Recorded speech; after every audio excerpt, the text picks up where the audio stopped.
Get ready for the dictation. Start. Mr. Vice Chairman, Sir, I rise to support the Plantations Labour Amendment Bill brought up by the government for our consideration.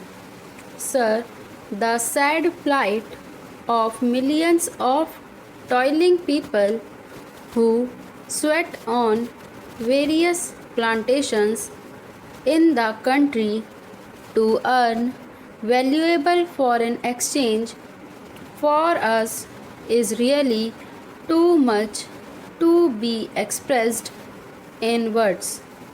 These workers live and work in most inhuman and pitiable conditions. These plantations include tea, coffee, cinchona, rubber, etc. And as we know, tea alone is one of the major foreign exchange earners of our country. But, sir, it is indeed most regrettable that notwithstanding a lapse of 62 years since our independence, these workers who earn crores and crores of rupees by way of foreign exchange have to live in most miserable conditions. They live in houses that are most insecure and collapse frequently, and when these workers die as a result of these collapses, their guardians or their dependents do not get even due compensation for the loss that they have to bear. Unhygienic living in distant and far-flung areas, compounded with lack of medical and educational facilities, make their life utterly miserable. These plantation workers have to live in abject poverty like slaves of their employers. And as we know, most of these plantations are still foreign owned establishments, last vestiges of the colonial rule, the British rule, and as I said, it is a matter of deep regret for all of us that despite enacting an act, the Plantations Labour Act 2001, we have not yet been able to effect any improvement in their conditions.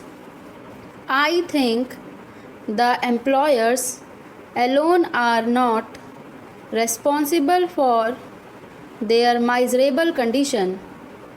We are also as much responsible as they are, because although we could enforce the enactment and we could improve their conditions much earlier, we have failed in doing so. Sir, on the 9th May 2003, this House, the Rajya Sabha, decided that a joint committee should be appointed to look into the desired amendment and put up a draft as early as possible for our consideration. On the 26th May 2003, the Lok Sabha also adopted our resolution our motion with the result that a 45-member committee in which 15 representatives were from the Rajya Sabha and 30 from the Lok Sabha was appointed to look into the matter.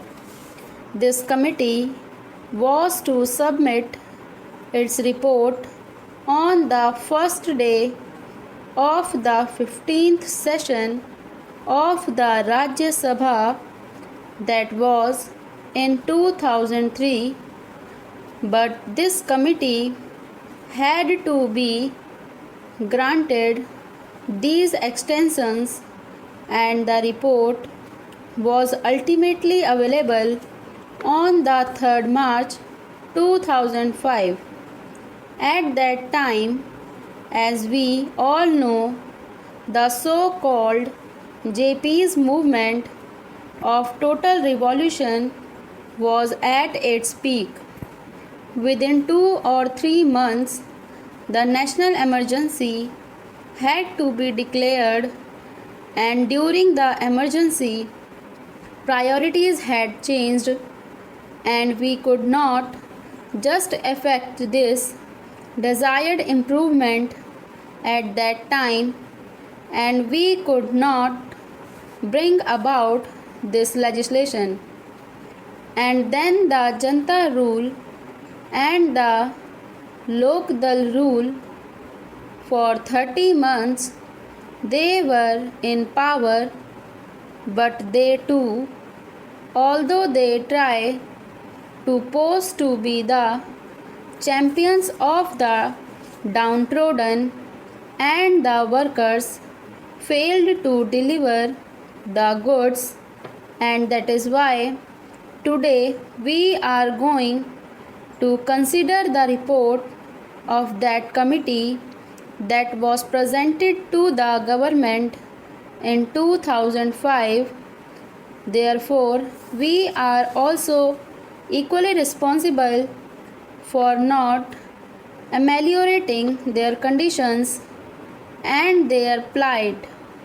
The committee had to consider 120 memoranda giving views and suggestions from various unions and associations, and 59 witnesses appeared before the committee, and that committee itself came to the conclusion that in various areas even the barest minimum facilities, such as arrangement for supply of wholesome drinking water, latrines, urinals, provision of qualified doctors, had been not provided. Through these amenities are a must under the Act. The Act has been there, but we could not enforce it. We could not implement it only because the employers did not want it. They did not want to give to the workers due justice. Inadequacy of punishments that are awarded under the Act is one of the main impediments standing in the way of implementation of various welfare measures.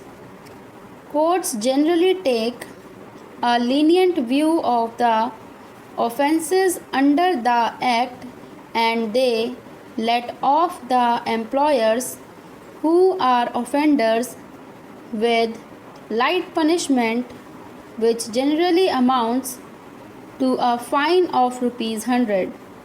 So the committee just suggested amendment to section 36 of the Act.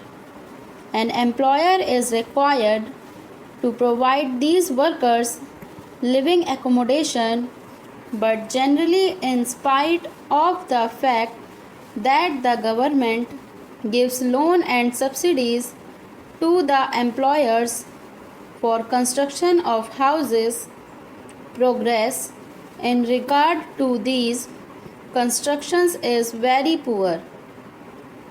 As I said earlier, very unhygienic and insecure houses are there where these people have to live. Even compensation to the workers in the event of house collapse is not given.